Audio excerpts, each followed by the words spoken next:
TOEFL listening secret is that you do not have to take notes. This is a kind of controversial topic. A lot of people have strong opinions about this. But if you look at here at this example, I have a ton of notes here. So clearly I recommend notes, but you do not have to take notes.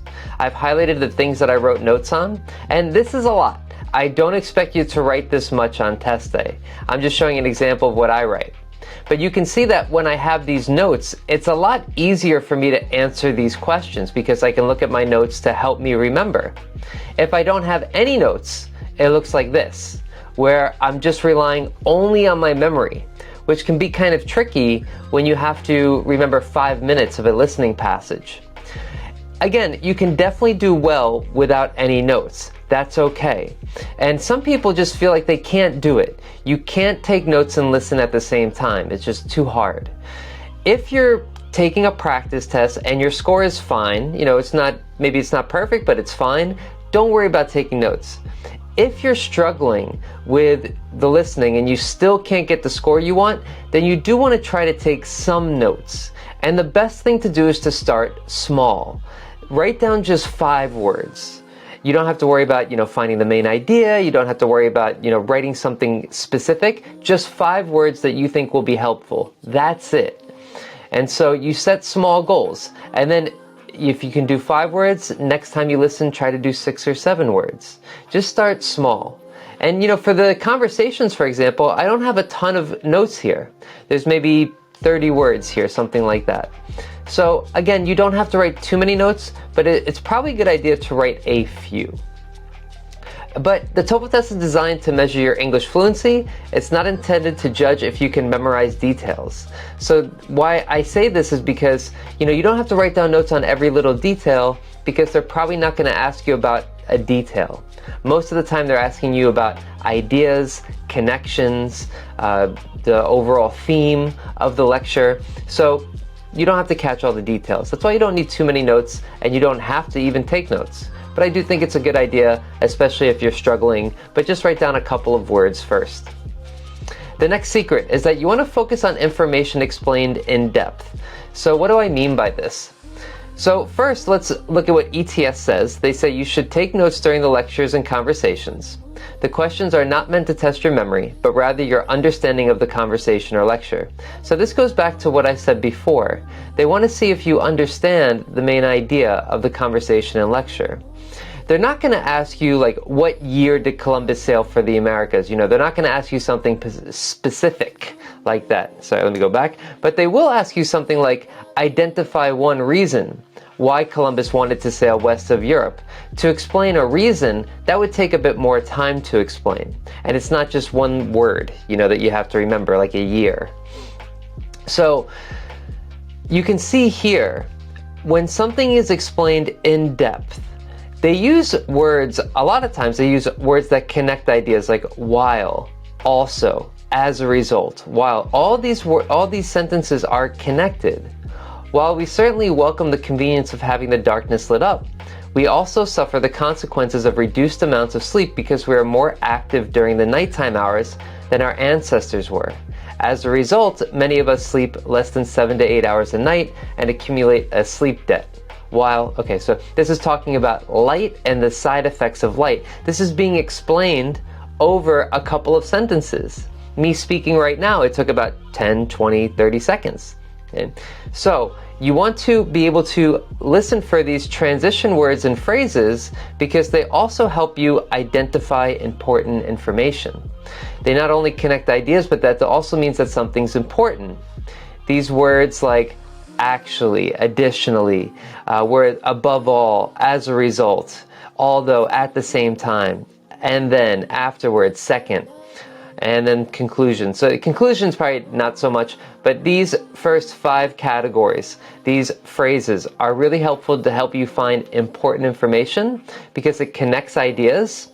And if you're connecting ideas, it means that you have to explain something after a couple of sentences. That means that it's probably pretty important. A couple of examples here. This is about, the question is, what are some problems with the capture theory? Well, this whole thing is about the problems with the capture theory. Furthermore, finally. Another example. Why is the giant impact hypothesis also problematic? So this talks about the giant impact hypothesis, while most importantly. So it explains some of this in more detail. These aren't always in the listening. It doesn't happen all the time, but these are good phrases to help you kind of understand that, oh, this is important. They're connecting ideas. All right, the third secret is to learn some campus vocabulary. You don't have to learn a ton. Basically, I have a PDF that I'll put a link in the description below. It's free. Has 56 words that are laid out in this guide that you should know for campus vocabulary. Probably a lot of these you already know. The reason I say this is because, remember, this is an academic test. They're asking you about situations that happen at a university. Some words and phrases are very they only show up in a university, right? They're in that context, they show up a lot. Like I hardly ever say the phrase a graduate student, but that comes up a lot in the TOEFL and in academic settings. So there are some phrases that you should definitely know, especially for the conversation passages. There's a lot of campus vocabulary. So if you don't know that, make sure you do know that. I'm just giving you a couple of examples here. This is just just a couple of examples. Download the guide if you want more. You don't have to study this too in depth. You don't have to study this too in depth. Just look at the list and see if there's any words that you still aren't sure about and you might want to know what they mean. Like for example, the final's coming up this semester, it's a requirement, it's my major, it's extra credit. Hopefully you know a lot of these, but maybe a couple of them you don't know. So you just want to make sure that you're aware of some of them. All right, but you don't have to go crazy with that. I'm going to give you the fourth and fifth secret in a second, but before I do, let me tell you about the TOEFL emergency course. This has all the practice tests, practice questions, and tips and tricks that you need to get your TOEFL score as quickly and as easily as possible. This is for people who don't want to waste time. You just want to get your score and move on with your life. It's perfect for anybody who has basically less than 2 months to prepare. There's study plans for 2 days, 1 week, 2 weeks, and 1 month. Everything is included that you need. If you have a lot of time to prepare, maybe not the best fit. If you have to improve your English level, maybe this isn't the best fit. This just gets you as ready as quickly as possible for the TOEFL, and it has a bunch of practice to do as well. So check that out, TOEFL emergency course. It's not just a course, lots of practice tests and questions, and this coupon is only available for the YouTube audience. I'll put a link in the description to that. All right. Let me keep going. Secret number 4, you do not have to find the main idea. So this is something people talk about a lot, that you should find the main idea for the listening. And there's a reason for that, is because the first question after every listening passage is either just content or just purpose. I'll explain what these mean in a minute. Basically what it means is the main idea. Just content is what's the main idea. Just purpose is why does the student go to see the professor? That's pretty much the 2 question types, and I'll explain these more. So here is the just purpose. Why does the student go to the Career Center? This purpose, just purpose question type, where they ask why the student goes somewhere or why the student sees somebody, is only for the conversations, not for the lectures. The lectures always have a just content question, which is what is this mainly about. The conversations sometimes have this, and sometimes just purpose. Right? But the reason I'm talking about this is because you don't really need to know the main idea. You just need to listen well, and hopefully by the end of the conversation or lecture, you know the main idea. And the reason for this is because the topic is hardly ever directly stated. So they don't usually say, you know, today we're going to talk about this, and that's exactly what the topic is. They don't usually do that. And if they do say that, it's probably a trick. You know, TOEFL likes to be a little tricky. You know, they'll say, today we're going to talk about this, and then change the subject. So I would be careful with that. Sometimes students really listen for the main idea, and they're not listening for other important information. So that's why I say this, is that when you're thinking about the main idea, you're not focusing on things that are more important, which is this information important? Should I know about this? That's it. you'll figure out by the end of the conversation or lecture what the main idea is. If you listened well, you'll be like, okay, I know what this was about. Conversations are a little bit tricky. Pay careful attention to the beginning of the conversation. Identify why the student went to visit the campus worker. So for conversations, the first question is like 50-50. Sometimes it's just purpose. Why did the student go to see the professor or whoever? Or it's just content. What do they mainly talk about? It's one of those two. And so they usually say it in the beginning if it's the reason why a student went to see the professor.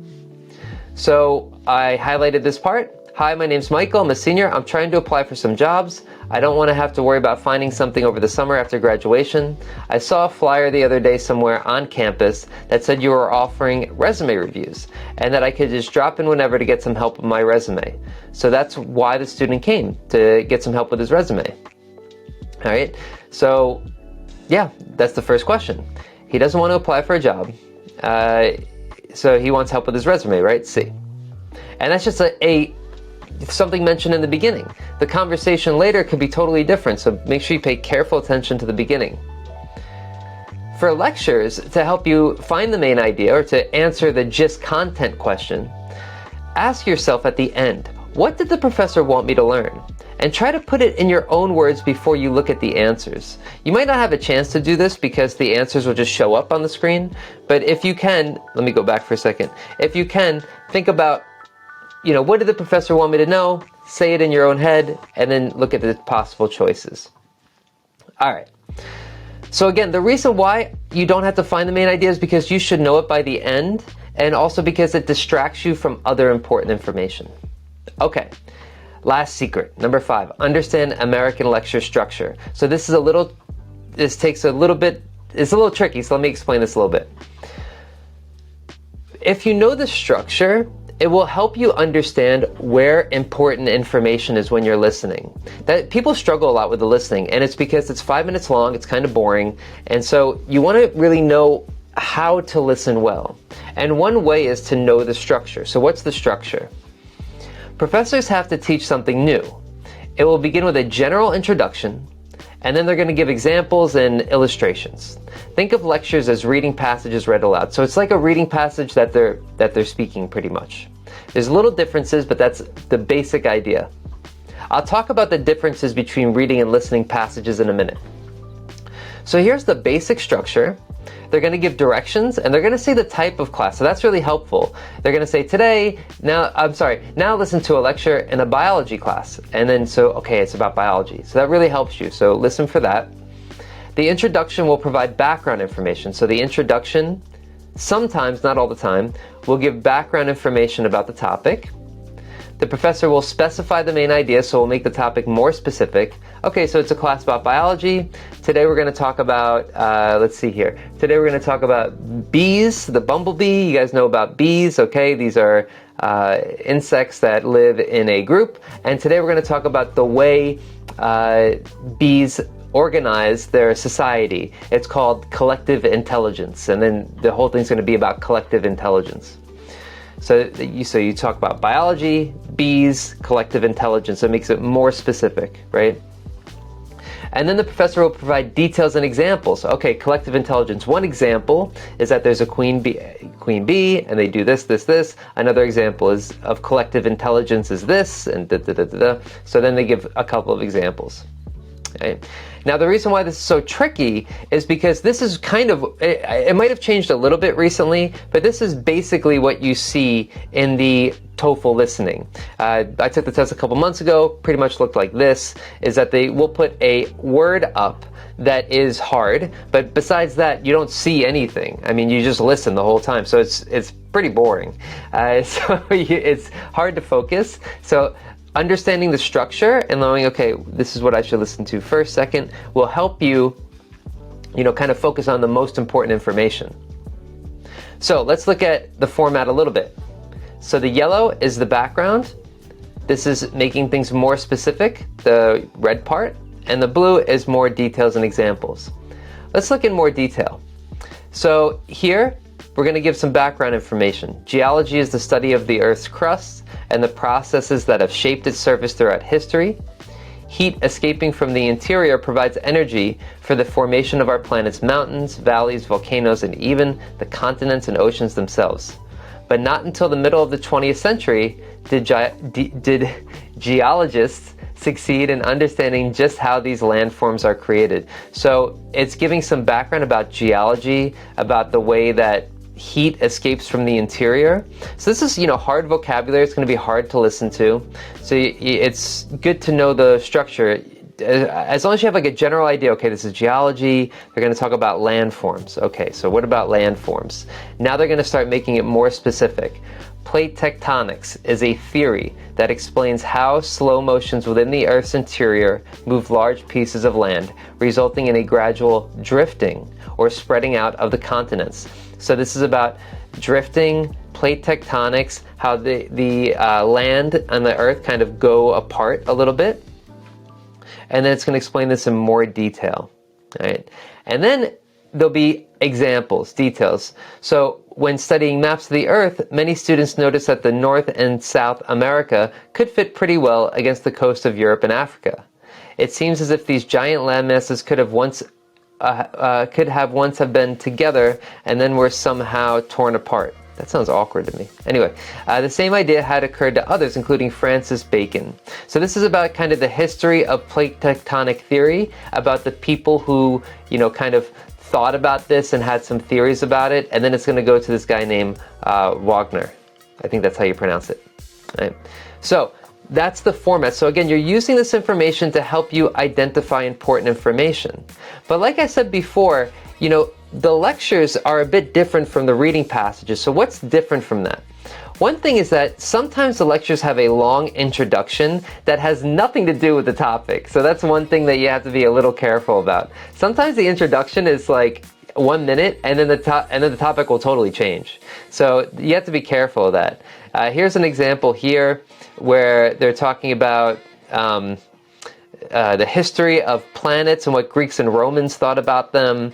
And then it doesn't get into, maybe 1 minute in, where the teacher says, and it was Copernicus who first proposed the heliocentric model. That is that the Earth and the other planets in our solar system revolve around the sun. That's the topic, but it doesn't come up until a minute down. So be careful with something like that.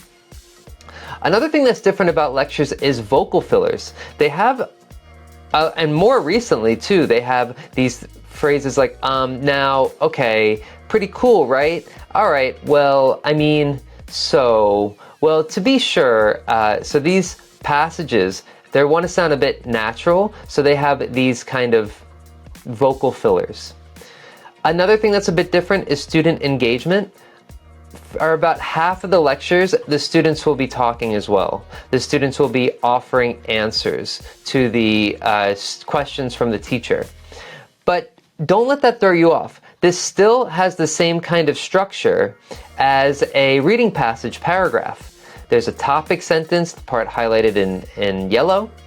It makes the main idea more specific, highlighted in red. Third and sixth gives details and examples, highlighted in blue, and then transitions to the next idea, highlighted in green. So even though the lectures do feel a little different, there are different things, they're pretty much just like a reading passage.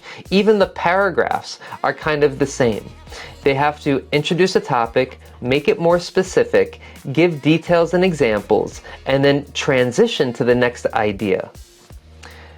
So that is the lecture format. It looks something like that, and those are the secrets. So I hope you found this helpful, and if you did, I actually want you to practice these secrets right now, see if they're true or not. Let me know in the comments below. Check out this video here where you'll actually do a TOEFL listening test. But that's it, guys. Thank you all for watching. I hope you found that helpful, and I will see you in the next one.